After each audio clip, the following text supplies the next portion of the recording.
नमस्कार दोस्तों, मैं अक्षय कुमार स्वागत करता हूं आपका हिस्ट्री के इस सेशन में। तो आज के सेशन में हम लोग डिस्कस करेंगे क्लास 10th के third chapter nationalism in India के बारे में। तो इसका कुछ पार्ट्स देखेंगे, मतलब फर्स्ट पार्ट और फिर सेकंड पार्ट होगा, उसमें पूरा जो चैप्टर है वो कंप्लीट हो जाएगा। तो आधा चैप्टर आज देखेंगे। तो नेशनलिज्म इन इंडिया यानी कि किस तरीके से भारत में राष्ट्रवाद का शुरुआत हुआ, यानी राष्ट्रीयकरण, लोग किस तरीके से उनके अंदर भावना या फ्रीडम वगैरह का, वो सब हम आज जानेंगे। तो जैसा आपने देखा कि मॉडर्न नेशनलिज्म जो था यूरोप में किस तरीके से फैला, जिसके कारण बहुत सारे जो नेशनल स्टेट्स थे उनका फॉर्मेशन हुआ। इसका मतलब क्या था कि लोगों के सोच में अब बहुत सारी बदलाव आ रही थी। वो अब जानना चाह रहे थे कि वो कौन थे और किस तरीके से वो अपने पहचान को डिफाइन कर सकते हैं। उनका जो बिलोंगिंग था, मतलब उससे संबंधित कौन कौन सी चीज़ें थी, उन सबको अब वो समझ रहे थे कि उन्हें क्या चीज़ मिलना चाहिए और क्या अभी तक मिल रहा है। नए सिंबल्स, नए आइकन्स बनाए जाने लगे, नए नए सॉन्ग्स, नए नए आइडियाज़ जो थे वो बनने शुरू हो गए, नए लिंक्स होने शुरू हो गए। और जो बाउंड्रीज थी किसी भी कम्युनिटीज़ की, यानी कि लोगों का जो समुदाय था, उनका बाउंड्री था, वो अब पुनः उनको डिफाइंड किया जाने लगा, यानी कि रीडिफाइंड होने लगे। बहुत सारे कंट्री जो थे वो नए नेशनल आइडेंटिटी, मतलब उनमें बनने में बहुत लंबा प्रक्रिया लगा, क्योंकि बहुत समय के बाद वो आज़ाद हो पाए थे। इस तरीके से बहुत इंडिया में भी बहुत ही कॉन्शियसनेस, यानी कि लोग जो थे वो कॉन्शियस हो गए थे अपने स्वराज को लेकर के, अपने इंडिपेंडेंस को लेकर के। तो भारत में हुआ क्या कि जैसे कि वियतनाम में जो दूसरे कॉलोनीज थे, यानी उपनिवेश जो सरकार थी, उसके कारण ग्रोथ हुआ था, मतलब मॉडर्न नेशनलिज्म का। और ये जो मॉडर्न नेशनलिज्म थे, यानी कि राष्ट्रवाद जो थे, आधुनिक राष्ट्रवाद, वो किससे रिलेटेड थे? तो वो कनेक्टेड थे एंटी कॉलोनियल मूवमेंट, यानी कि एक ऐसा क्रांति, ऐसा मूवमेंट जो कि कॉलोनियल जो रूलर्स थे उनके खिलाफ हो, यानी ब्रिटिशर्स के खिलाफ। लोग जो थे वो अब अपने आइडेंटिटी को, मतलब यूनिटी को वो लोग डिस्कवर करना शुरू कर दिए थे। मतलब उन लोगों को अब पता चल रहा था कि किस तरीके से एकत्रित होना है, और जो कॉलोनिज्म के खिलाफ जो स्ट्रगल है उसमें जब तक लोग इकट्ठे नहीं होते, एक साथ मिल कर के अगर लड़ाई नहीं लड़ते, तो उन्हें नेशनलिज्म नहीं मिल पाता। अब वो समझने लगे थे कि कैसे उन पर दबाव डाला जा रहा है, कॉलोनिज्म कैसे उन पर दबाव डाल रही है, और वो अब चाह रहे थे कि बहुत सारे जो ग्रुप्स हैं वो एक साथ मिल करके और एक बॉन्ड बनाएं जो कि इस जो कॉलोनिज्म का जो शासन है उसको तोड़ दे। लेकिन क्या हो रहा था कि हर एक जो क्लास था, हर एक जो ग्रुप था, जो अलग अलग लोग थे, उनका अलग अलग मानना था, क्योंकि कॉलोनिज्म का उन पर इफ़ेक्ट अलग अलग तरीके से पड़ रहा था। मतलब अलग अलग समाज के जो लोग थे उन पर उपनिवेशों का अलग अलग प्रभाव था, उनका अलग अलग वो तरीके से उनको एक्सपीरियंस किए थे। और फ्रीडम का मतलब भी उनके लिए अलग था, मतलब सब लोग अलग तरीके से फ्रीडम को सोचते थे कि फ्रीडम क्या है, वो सभी का मत एक नहीं था। कांग्रेस जो थी वो महात्मा गांधी के अंदर में, मतलब उस समय महात्मा गांधी जो थे कांग्रेस के हेड थे, उनके अंडर में एक मूवमेंट चलाई। लेकिन ये जो मूवमेंट था वो क्या करना था कि लोगों को इकट्ठा करना था बिना किसी लड़ाई के, मतलब लोगों के बीच में कोई भी खुद किसी बात को लेकर के वाद विवाद ना हो। तो पिछले चैप्टर्स में हम लोगों ने देखा कि किस तरीके से नेशनलिज्म का ग्रोथ हुआ इंडिया में 20वीं सेंचुरी के फर्स्ट डिकेड में। इस चैप्टर में हम लोग देखेंगे 1920s के स्टोरीज के बारे में, नॉन कॉपरेशन और सिविल डिसोबीडियंस मूवमेंट, यानी कि असहयोग आंदोलन और सविनय अवज्ञा आंदोलन के बारे में। उसके बाद कांग्रेस का क्या सोच था कि किस तरीके से नेशनलिज्म मूवमेंट, यानी नेशनल मूवमेंट जो है उसका विकास किया जाए, और कैसे अलग अलग जो सोशल ग्रुप्स हैं वो इस मूवमेंट में पार्टिसिपेट कर रहे थे, और किस तरीके से नेशनलिज्म जो था वो अब लोगों का सोच बन चुका था, लोगों के दिमाग में अब नेशनलिज्म जो था वो बैठने लगा था। तो अब हम देखते हैं फर्स्ट वर्ल्ड वार, खिलाफत मूवमेंट और नॉन कॉपरेशन मूवमेंट को। तो जब साल 1919 के बाद, जब प्रथम विश्व युद्ध समाप्त हो गया था, फर्स्ट वर्ल्ड वार, तो नेशनलिज्म मूवमेंट जो था वो नए नए क्षेत्रों में फैलना शुरू हो गया।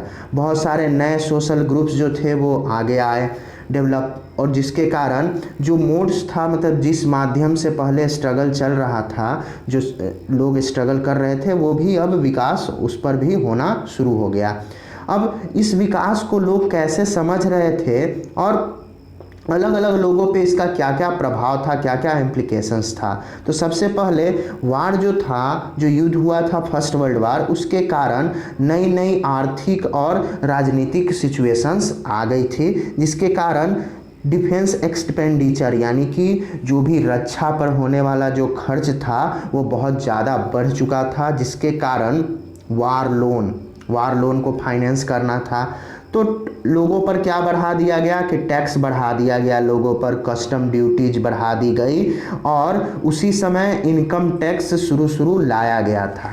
और ये जो वार हो रहे थे जिसके कारण बहुत सारे सामानों के जो गुड्स थे उनके प्राइस भी इंक्रीज होने लगे। लगभग 1913 से 1980 के बीच में ही बहुत सारे गुड्स का जो प्राइस था वो डबल हो गया, जिसके कारण साधारण जो लोग थे उनको बहुत ज़्यादा कठिनाइयों का सामना करना पड़ रहा था। जो गांव थे वहाँ से बुलाया जा रहा था कि सोल्जर्स का सप्लाई करें आप, फोर्स्ड रिक्वायरमेंट हो रहा था, मतलब ऐसा लोगों को किया जा रहा था कि आपको शामिल होना ही है। मतलब जो ग्रामीण क्षेत्र के लोग थे उनको ज़बरदस्ती सेना में शामिल किया जा रहा था, जिसके कारण लोग बहुत ज़्यादा क्रोधित हो गए। और तब 1918, 1919 और 1920-21 में हुआ क्या कि भारत के बहुत सारे क्षेत्रों में जो फसल थी वो भी नष्ट हो चुकी थी, जिसके कारण फसल जो फूड था उसका कुछ शॉर्टेज हो गया, मतलब एक्यूट शॉर्टेज हो गया, कमी हो गई भोजन के, लोगों तक भोजन अब नहीं मिल रहा था क्योंकि उस साल का जो फसल था वो बर्बाद हो गया था। और उसी साल एक और क्या हुआ था कि इन्फ्लुएंजा आ गया था, इन्फ्लुएंजा बीमारी आ गई थी, जिसके कारण जब जनगणना हुआ 1921 का तो लगभग 12 से 13 मिलियन लोग जो थे वो इस अकाल से और जो इन्फ्लुएंजा बीमारी थी उससे प्रभावित हुए थे।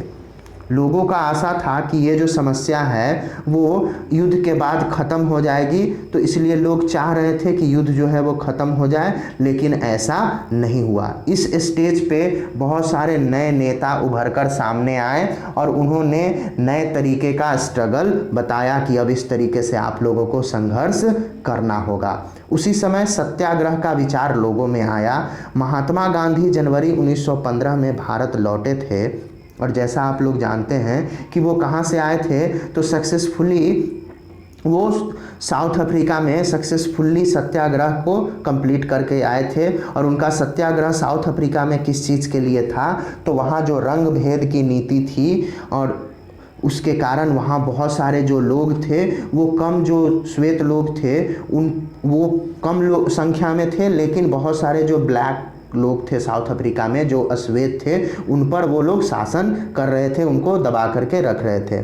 और जब उन्होंने वहाँ क्या किया था, सत्याग्रह कॉल किया था, सत्याग्रह का शुरुआत किया था। और ये जो सत्याग्रह का जो आइडिया था, जो विचार था, वो किस चीज़ का था, तो उनका मानना था कि ये जो है, मतलब सत्याग्रह किस चीज़ पे जोर देती थी, तो सच्चाई के शक्ति पे। यानी कि वो लोग कहते थे कि अब सच्चाई को ढूंढने की ज़रूरत है। वो ऐसा सजेस्ट करते थे कि जो सच जो है उसी के कारण जो स्ट्रगल है, यानी कि हमारा जो आंदोलन है, कि जो हमारा स्ट्रगल है इनजस्टिस के खिलाफ यानी अन्याय के खिलाफ, हम केवल सत्य से ही जीत सकते हैं, जबकि फिजिकल फोर्स जो ज़रूरी नहीं है। यानी कि हमें जो दबा रहे हैं, जो हमारे ऑपरेसर्स हैं, उनसे लड़ने के लिए फिजिकल फोर्स यानी लाठी डंडे बंदूक वगैरह की ज़रूरत नहीं है, हम केवल सत्य से ही उन्हें हरा सकते हैं। और बिना सोचे, मतलब बिना एग्रेसिव हुए जो सत्याग्रही हैं वो इस युद्ध को जीत सकते हैं अहिंसा के माध्यम से। तो ऐसा हो सकता था कब, जब लोग अपील करें किससे, तो जो उनके ऑपरेसर थे उनसे अपील करें, सत्य का मांग करें। इसमें वो लोग भी शामिल हो जाते जो ऑपरेसर थे और वो भी सच्चाई को देखते, वो उस चीज़ को एक्सेप्ट करते।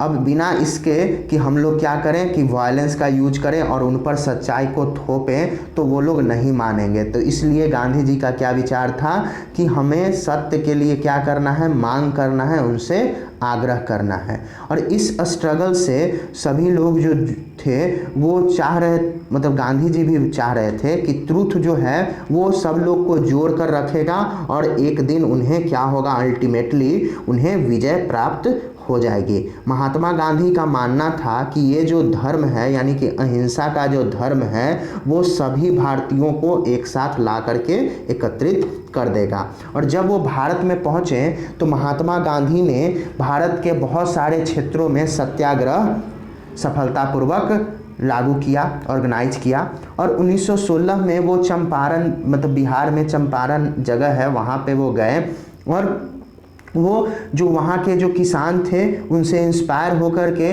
वहाँ भी जो प्लांटेशन सिस्टम था, यानी कि नील की खेती यहाँ होती थी, उसके खिलाफ उन्होंने स्ट्रगल चलाया, विद्रोह किया उसके खिलाफ। और उसके बाद उन्होंने क्या किया, तो सबसे फर्स्ट में चंपारण में उन्होंने किया और 1916 में, देन 1917 में उन्होंने सत्याग्रह का आयोजन किया। तो खेड़ा डिस्ट्रिक्ट गुजरात में है, वहाँ के किसानों के लिए सत्याग्रह उन्होंने ऑर्गेनाइज किया, जो कि किस चीज़ से प्रभावित थे। तो वहाँ हुआ क्या था कि उनका जो फसल था वो फेल हो गया था, यानी उस समय फसल अच्छा नहीं हुआ था। और प्लेग यानी चूहों से होने वाली एक बीमारी जो थी वो भी फैल गई थी। और खेड़ा के जो किसान थे वो उस बार, मतलब उस साल राजस्व नहीं दे पाते, यानी कि जो रेवेन्यू था सरकार को देना वो नहीं दे पाते। और वो डिमांड कर रहे थे कि रेवेन्यू कलेक्शन में उन्हें छूट दी जाए। और उसके बाद अगला जो सत्याग्रह था उनका वो 1918 में था, जब महात्मा गांधी अहमदाबाद में गए और उन्होंने कॉटन मिल वर्कर के साथ मिलकर के वहाँ सत्याग्रह क्रांति का शुरुआत किया। अब जो है अगला वो रॉलेट एक्ट है। तो हुआ क्या कि गांधी जी जब पूरे सक्सेस हो गए सभी क्षेत्र में, मतलब 3 जगह वो सत्याग्रह किए और वो जब सक्सेस हो गए तो 1919 में उन्होंने सोचा कि एक राष्ट्र स्तर पर सत्याग्रह चलाया जाए जो कि रॉलेट एक्ट के खिलाफ हो। और ये एक्ट जो था वो बहुत ही जल्दी पास कर दिया गया था इम्पेरियस लेजिस्लेटिव काउंसिल के द्वारा, लेकिन उनको कहा, मतलब, और इसमें बहुत सारे जो इंडियन मेंबर्स थे वो एक साथ मिलकर के इसका अपोजिशन किए थे, मतलब इसका विरोध किए थे। और गवर्नमेंट कही थी कि पहले क्या किया जाएगा कि ये जो एक्ट है उसका 2 साल के लिए ट्रायल किया जाएगा।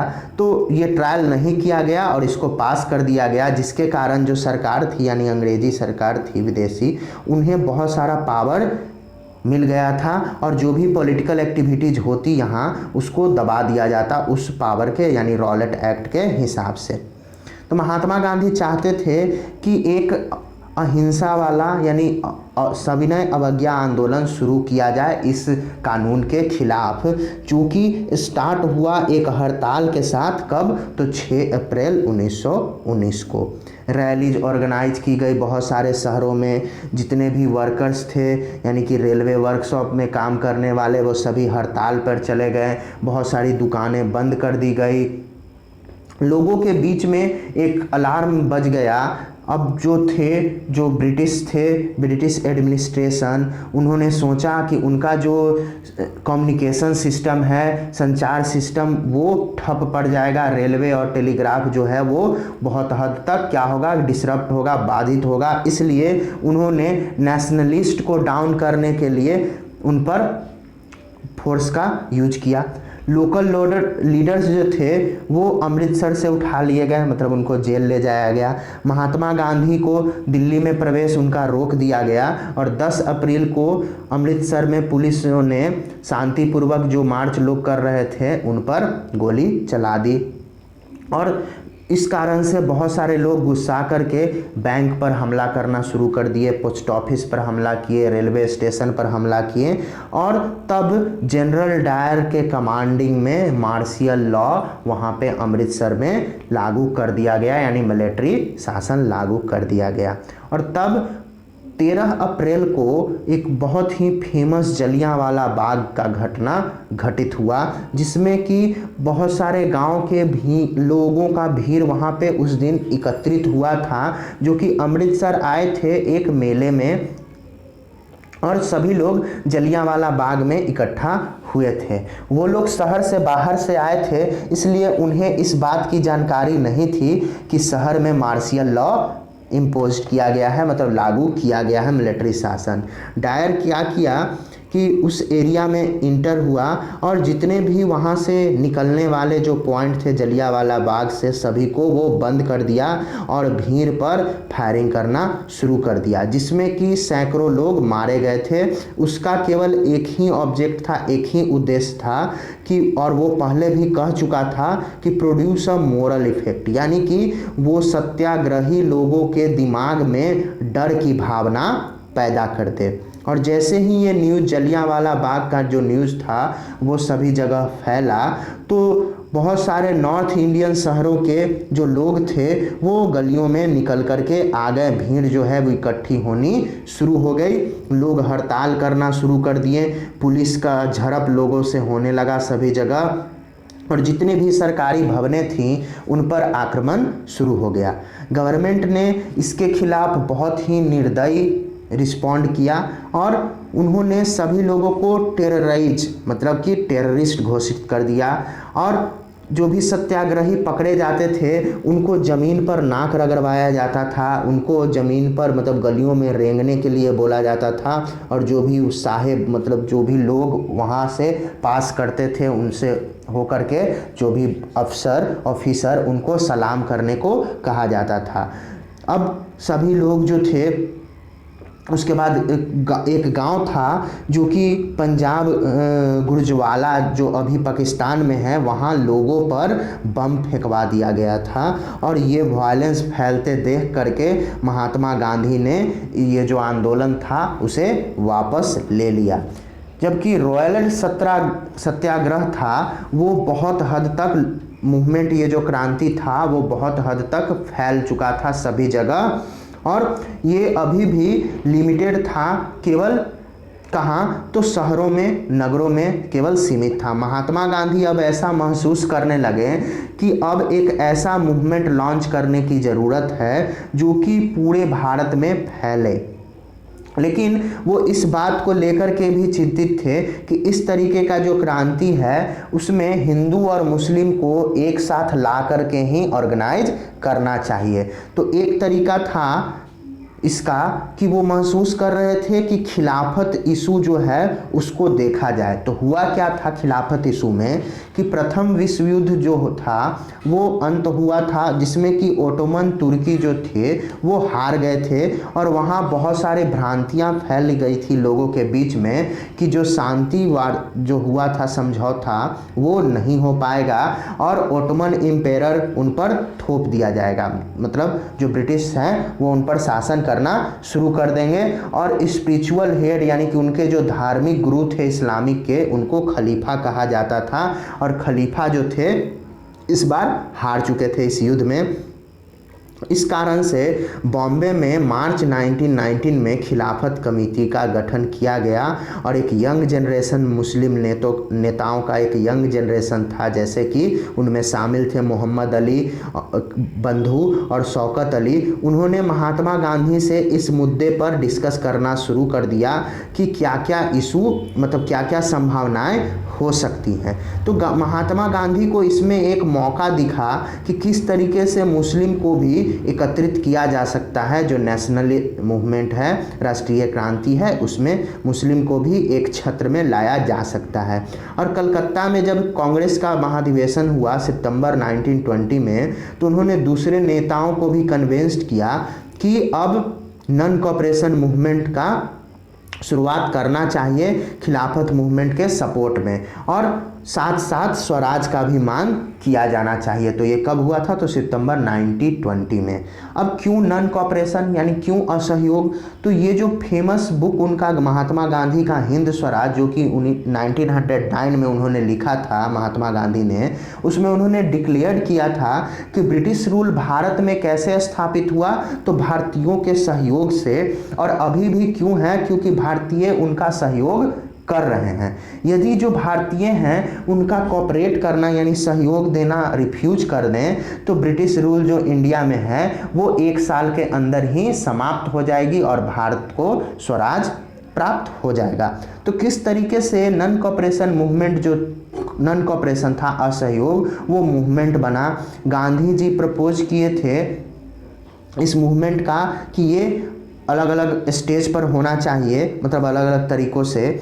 और ये जो इसका शुरुआत हुआ था किस तरीके से, तो बहुत सारे जो लोग थे खास करके गांधी जी ही, उन्होंने क्या किया कि उनको सरकार के द्वारा एक टाइटल दी गई थी, एक उपाधि उनको दी गई थी केसरे हिंद की, उसे उन्होंने लौटा दिया। बहुत सारे जो लोग थे वो सिविल सर्विसेज को बाइकआउट करना शुरू कर दिए। आर्मी, पुलिस, कोर्ट और लेजिस्लेटिव काउंसिल, स्कूल और जो भी विदेशी सामान थे सभी का विरोध शुरू हो गया। और इस केस में जो गवर्नमेंट जो थी वो क्या हुई कि पूर्ण रूपेण, जब गवर्नमेंट पूरी तरीके से दब गई तो पूर्ण रूपेण असहयोग आंदोलन का कैंपेन लॉन्च कर दिया गया। और समर 1920 में महात्मा गांधी, शौकत अली ने भारत के बहुत सारे जगहों का भ्रमण किया और लोगों के बीच में इसका प्रचार प्रसार किया, इस क्रांति का। तो बहुत सारे जो कांग्रेस में ही थे वो इस बात को लेकर के कंसर्न थे, चिंतित थे इस प्रपोजल को लेकर के। और वो लोग चाह रहे थे कि क्या हो कि वो लोग बाइकआउट करना चाह रहे थे नवंबर 1920 में जो इलेक्शन होने वाले थे उनका भी। और उन्हें एक चीज़ का डर था कि ये जो मूवमेंट है शायद ये भी वायलेंस का रूप ले ले, यानी इसमें भी हिंसा हो। तो सितंबर से दिसंबर के मंथ के बीच में क्या हुआ कि कांग्रेस के बीच में भी, मतलब लोगों के बीच में भी इंटेंस आ गई।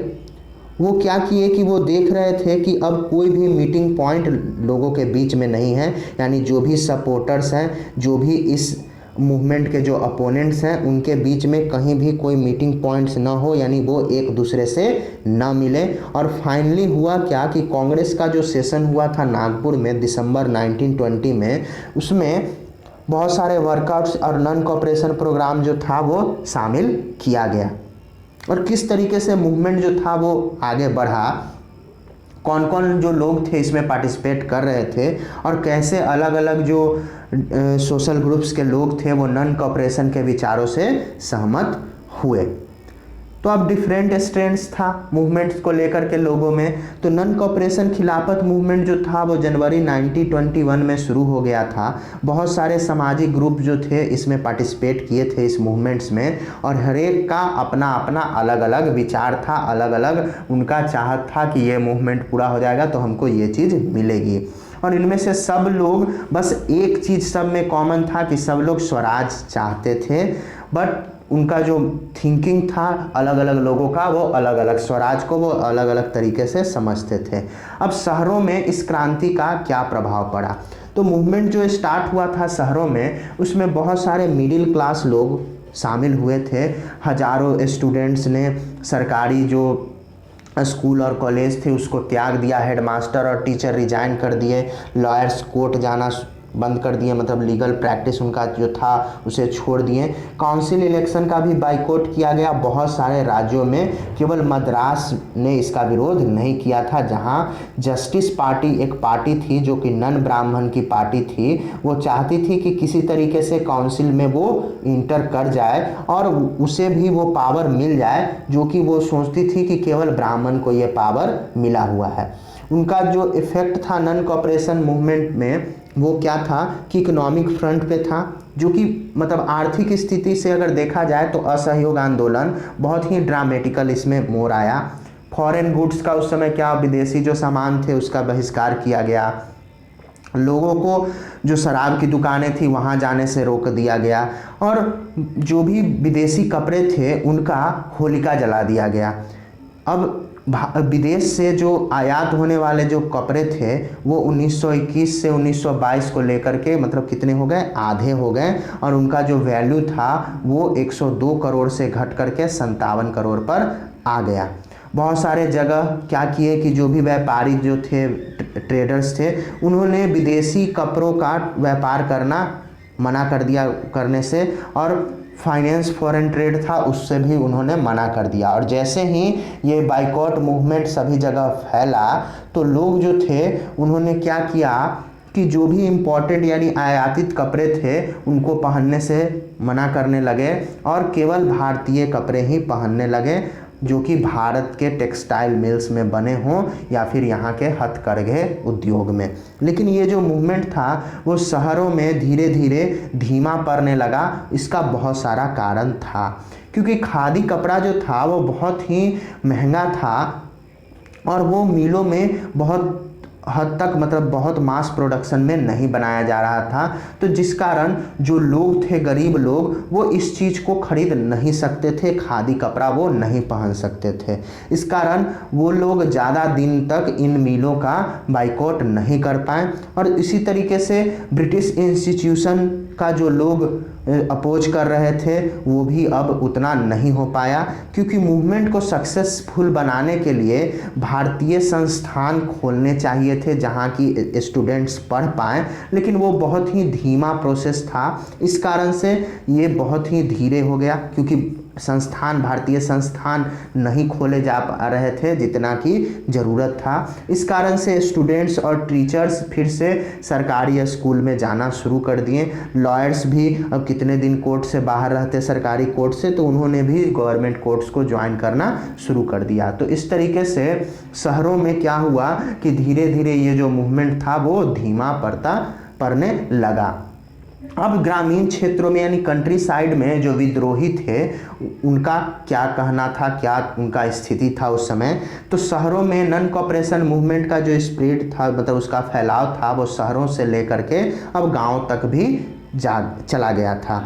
और जिसके कारण जो स्ट्रगल था ये वो किनका स्ट्रगल हो गया था, तो वहाँ के किसानों का, वहाँ के जो जनजाति लोग थे उनके बीच में ये फैलने लगा था सालों से, मतलब जो युद्ध समाप्त हुआ था उसके बाद। और अवध के जो किसान थे उनको लीड कर रहे थे बाबा रामचंद्र जो कि एक सन्यासी थे और पहले उनको फिजी भेज दिया गया था एक इन ट्रेडर लेबरर की तरह, मतलब कॉन्ट्रैक्ट लेबर की तरह उनको फिजी भेज दिया गया था। मूवमेंट जो था वो गांव में वो किनके खिलाफ था, तो तलुकदार और जो भी लैंडलॉर्ड्स थे, जो भी ज़मींदार थे उनके खिलाफ, क्योंकि वो किसानों से डिमांड करते थे कि उन्हें हाई रेंट दिया जाए और भी दूसरे तरीके के उन्हें टैक्स दिया जाए। और पीजेंट्स को ये कहा जाता था लैंडलॉर्ड्स के द्वारा कि उनके खेतों में वो बेगार पे काम करे। बेगार मतलब कि उनके खेतों में काम करना है फिर भी कोई पेमेंट नहीं मिलेगा। और जैसे ही टेनेंट्स मतलब जो भी वहाँ पे टेनेंट्स जो रह रहे थे जिन्होंने ज़मीन को कर्ज मतलब पट्टा पे लिया था, कर्ज में लिया था, उनका भी सिक्योरिटी नहीं था। वो हमेशा उनको ये खतरा रहता था कि किसी तरीके से उनका जो ज़मीन है उन पर उनका कोई अधिकार नहीं था, उन्हें से कभी भी उनका ज़मीन छीन लिया जाता। पीजेंट जो थे, जो किसान थे, उनका मूवमेंट था, वो डिमांड कर रहे थे इस मूवमेंट में कि जो भी राजस्व है उसकी कमी किया जाए और जो बेगार है उसका अंत किया जाए। और सामाजिक जो बाइकॉट होने लगा किसके खिलाफ, तो यहाँ गांव में जो ज़मींदार थे उनके खिलाफ बाइकॉट हो रहा था, विद्रोह हो रहा था।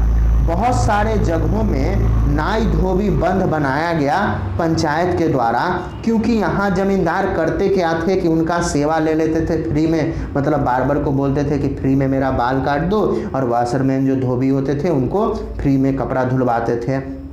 तो जून 1920 में जवाहरलाल नेहरू क्या किए कि अवध का जो गांव था वहां जाना शुरू कर दिए और वहां के जो ग्रामीण थे उनसे बात किए, उनकी जो समस्याएं थी उनको समझने की कोशिश किए जवाहरलाल नेहरू ने। और अक्टूबर तक अवध किसान सभा का शुरुआत किया गया अक्टूबर में, और जिसके हेड थे जवाहरलाल नेहरू, बाबा रामचंद्र और भी कुछ दूसरे नेता। और 1 महीने के अंदर ही लगभग इसका 300 ब्रांच बना लिया गया गाँवों में और भी जो दूसरे क्षेत्र थे वहाँ। और इस कारण जो असहयोग आंदोलन था वो उस साल शुरुआत हुआ असहयोग आंदोलन का। और जो कांग्रेस का प्रयास क्या था कि अवध के जो किसान हैं उनका स्ट्रगल जो है, जो विद्रोह है, वो बृहद स्तर पर हो, यानी कि वाइड स्ट्रगल हो। किसानों का जो मूवमेंट था वो डेवलप्ड फॉर्म में था, जिस कारण बहुत सारे जो कांग्रेस लीडरशिप थी वो नाखुश थे।